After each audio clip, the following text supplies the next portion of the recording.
துறவுகளுக்கு வணக்கம். மீண்டும் ஒரு புதிய காணொலியூடாக உங்களை சந்திப்பதில் மிக்க மகிழ்ச்சி.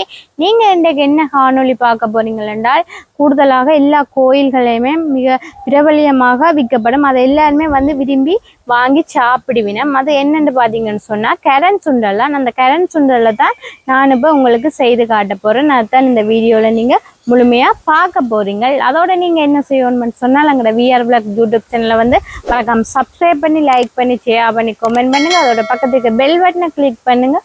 அப்போ தான் நாங்கள் போகிற ஒவ்வொரு காணொலினையும் நீங்கள் தொடர்ந்து பார்க்கக்கூடியதாக இருக்கும். ஓகே, நாங்கள் இப்போ வீடியோக்குள்ளே போகலாம். என்னென்ன கரண் சுண்டல் செய்கிறேன்னு சொல்லி பார்ப்போம் வாங்க. அடுப்பெல்லாம் மூட்டி கரண் சுண்டல் செய்கிறதுக்கு ரெடியாக இருக்குது. இப்போ நாங்கள் சேரமான கரண் சுண்டல் செய்கிறதுக்கு என்னென்ன பொருட்கள் எல்லாம் எடுத்து வச்சுக்கிறோம்னு சொல்லி பார்ப்போம் வாங்க.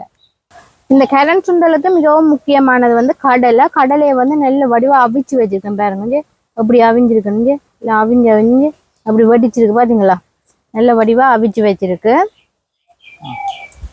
அதோட இங்கால பார்த்தீங்கன்னு சொன்னால் மாங்காய் சின்ன சின்ன துண்டுகளாக வெட்டி வச்சிருக்கிறேன்.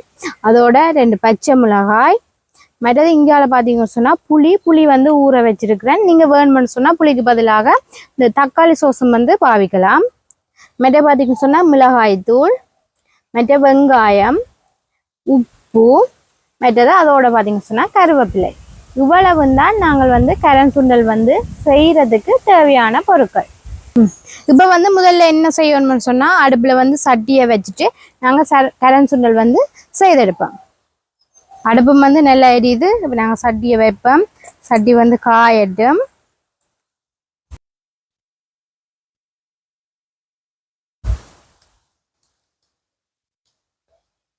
தேங்காய் விடுவேன். தேங்காய் நிறைய விட தேவையில்லை, ஒரு கொஞ்சம் விட்டா காணும். ஆக வதக்குறதுல தான் நோமலா தான் வதக்குறது. அதில் கொஞ்சம் தேங்காயே காணும். இப்போ இந்த எண்ணெய் கொதிக்கட்டும். எண்ணெய் கொதிச்சிட்டுது. நாங்கள் வெட்டி வச்ச வெங்காயத்தில் இதில் 3/4 வெங்காயத்தை போடுவோம், 1/4 வெங்காயத்தை வைப்போம். ஓரளவு வதங்கட்டும். இந்த ஆக வதக்க தேவையில்லை, நோமலாக வதங்கினாலே போதும். நீங்கள் கூடுதலாக பார்த்தீங்கன்னு சொன்னால் எல்லா கோயில்களையுமே இந்த கரண் சுண்டல் கட்டாயம் விற்பினம். எல்லாருமே இதை விரும்பியும் வாங்கி சாப்பிடுவினோம். இப்போ நாங்கள் வெட்டி வச்ச பச்சை மிளகாய் சேர்ப்போம்.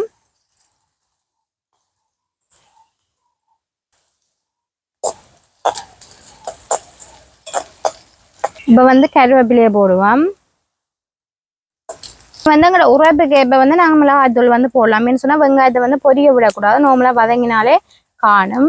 அதால் கொஞ்சம் மிளகாய்த்தூள், அதோட தேவையான அளவு உப்பு. நாங்கள் ஏற்கனவே கடலை கொஞ்சம் உப்பு போட்டு அவிச்சிருக்கிறோம், அதால் கொஞ்சம் உப்பு போடுவோம். எனக்கு காணாடி பார்த்து போடலாம். கலந்து விட்டுட்டு நாங்கள் கரைச்சி வச்சா புளி தண்ணியை விடணும். நீங்கள் புளி தண்ணிக்கு பதிலாக சோஸும் விடலாம், தக்காளி சோஸ். என்னிட்ட தக்காளி சோஸ் இல்லாதபடியா நான் கொஞ்சம் புளி தண்ணி விடுறேன்.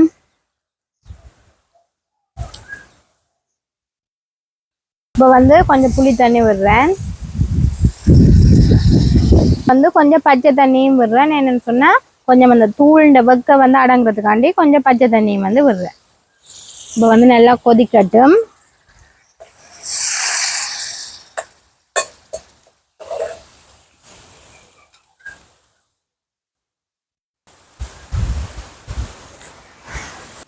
இப்போ நல்லா கொதிச்சிட்டுது. நாங்கள் அவிச்சு வச்ச கடலையை இதுக்கு சேர்ப்போம். நீங்கள் இப்போ வேற ஒரு சட்டின்னு சொன்னால் பிரிம்பாவும் எடுத்து கிளக்கல, நான் அதுக்குள்ளேயே போட்டு கிளக்குறேன் கொஞ்சம் மண்டபடியா. இப்போ நல்லா கலந்து விடுவோம்.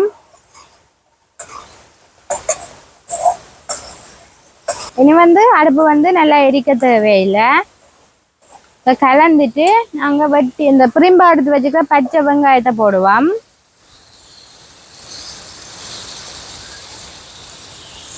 அதோட பார்த்தீங்கன்னு சொன்னால் வெட்டி வச்ச சின்ன சின்ன துண்டுகளாக வெட்டி வச்சுக்க மாங்காய், அதையும் போட்டு நல்லபடியாக கலந்து விடுவோம்.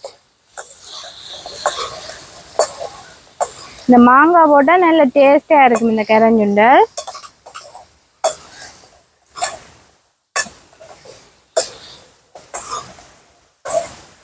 இனி ரக்கினா சூப்பரான கரண் சுண்டல் ரெடி.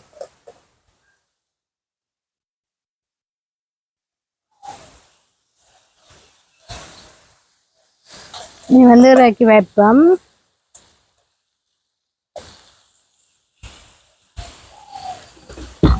பார்த்தீங்களா, நல்ல வாசத்தோட சூப்பரான கரஞ்சுண்டல் வந்து ரெடி ஆயிடுச்சு. நாங்கள் வந்து வீட்டிலேயே வந்து இலகுவாக வந்து இந்த கரஞ்சுண்டல் வந்து செய்யலாம். இப்போ வந்து இது ஒரு கோப்பையில வந்து போடுவோம்.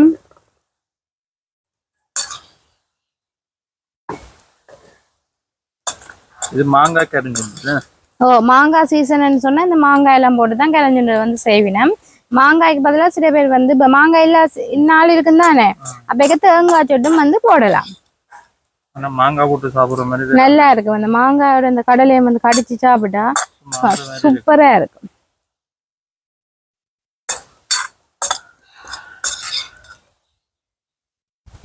இப்ப வந்து நல்ல கால சாரமான கரஞ்சுண்டல் வந்து நான் வீட்டிலேயே வந்து இலகுவாக செய்துட்டேன். இப்ப சாப்பிட்டு பார்க்க போறேன். அதுவும் பாத்தீங்கன்னு சொன்னா ஒரு மாங்காய் துண்டு, ஒரு கடலை, அதோட பாத்தீங்கன்னு சொன்னா வெங்காயம் சேர்த்து சாப்பிட்டா வேற லெவல் டேஸ்ட்ல இருக்கு. நான் வந்து அப்படித்தான் இப்ப சாப்பிட்டு காட்ட போறேன். ஒரு மாங்காய் துண்டு, அதோட ஒரு கடலை, அதோட பாத்தீங்கன்னு சொன்னா ஒரு வெங்காயம், அப்படியே மூணையும் சேர்த்து சாப்பிடக்க அது இந்த டேஸ்டே வந்து தனி டேஸ்டா இருக்கு.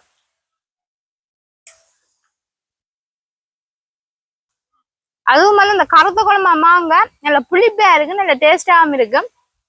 நீங்களுமே வந்து வீட்டை இதே போல கரஞ்சுண்டல் வந்து இலகுவாக செய்யலாம். நீங்களும் செய்து சாப்பிட்டு பாருங்க. நாங்களும் வந்து இதோட இந்த காணொலியை வந்து முடிச்சு கொள்றோம். மீண்டும் ஒரு புதிய காணொலியூடாக உங்களை சந்திக்கணும். பாய்.